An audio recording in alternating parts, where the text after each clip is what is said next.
হ্যাঁ সোহান, তোমরা কি কাজ করতেছো? আমরা এক্সেলে ডাটা এন্ট্রি করতেছি। আচ্ছা, কতটুকু করছো আমরা দেখি একটু। তোমার কাজ কি সম্পূর্ণ শেষ হয়েছে? না স্যার। কাজ চলমান আছে তাই না? জি স্যার। আচ্ছা, শেষ করো। আচ্ছা আব্দুল্লাহ, তুমি কি কাজ করতেছ?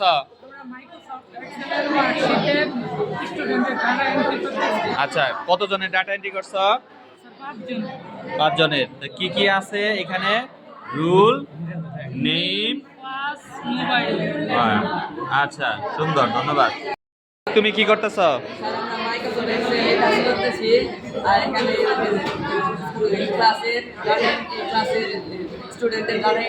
আচ্ছা, দেখি কতটুকু করছো। কয়জনের ডাটা এন্ট্রি করছো? 5 জনের। 5 জনের ডাটা। 5 জনের মধ্যে ডাটাগুলো কি কি আছে? Rule, name, class, mobile. আচ্ছা ধন্যবাদ, করতে থাকো। আজকে আমরা আজকে মাইক্রোসফট এক্সেলে স্টুডেন্টের ডাটা এন্ট্রি করেছি। আচ্ছা, স্টুডেন্টের ডাটা এন্ট্রি করছো। ডাটার মধ্যে কি কি আছে দেখি আমরা। Roll, name, class, mobile number. আচ্ছা, তোমরা 3 জনে কি কাজ করছো? জি স্যার। আচ্ছা, ধন্যবাদ তোমাকে।